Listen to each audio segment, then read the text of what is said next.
Friends, ప్రపంచంలో మళ్ళీ lockdown వచ్చే ముప్పుందా? ఊహిస్తేనే భయంకరంగా ఉంది. సరిగ్గా 5 ఏళ్ల క్రితం ఇదే సమయానికి చైనాలో బయటపడిన కరోనా వైరస్ ప్రపంచవ్యాప్తంగా సృష్టించిన విలయం మనందరికీ తెలిసిందే. ఇప్పుడిప్పుడే ఆ మహమ్మారి చేసిన గాయాల నుంచి ప్రపంచం కోలుకుంటుంది. సుమారుగా 70 లక్షల మందిని బలి తీసుకున్న ఈ భయంకరమైన వైరస్ వరల్డ్ ఫైనాన్షియల్ సిస్టమ్ ని కొలాప్స్ చేసింది. కోట్లాది మందికి జీవనోపాధిని దూరం చేసింది.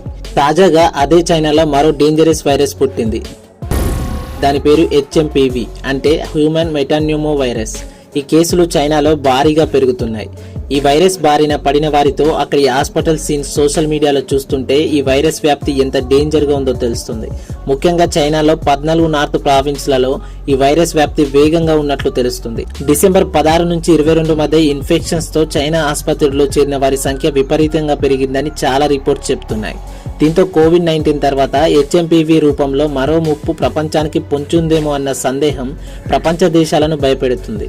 ఇటు నిన్న ఒక్కరోజే 6 చిన్నారులో HMPV లక్షణాలు వెలుగు చూడడంతో భారత్లో భయం మొదలైంది. ఈ వైరస్ సోకిన వారు దగ్గినప్పుడు, తుమ్మినప్పుడు ఒకరి నుంచి మరొకరికి స్ప్రెడ్ అవుతుంది. అలాగే వాళ్ళు టచ్ చేసిన వస్తువులను మరొకరు టచ్ చేస్తే కూడా ఈ వైరస్ వ్యాపిస్తుంది. ఈ వైరస్ కి ఎటువంటి మెడిసిన్ కానీ వ్యాక్సిన్ కానీ లేవు. ఈ video me friends and family members కి షేర్ చేయండి. జాగ్రత్తగా ఉండమని చెప్పండి.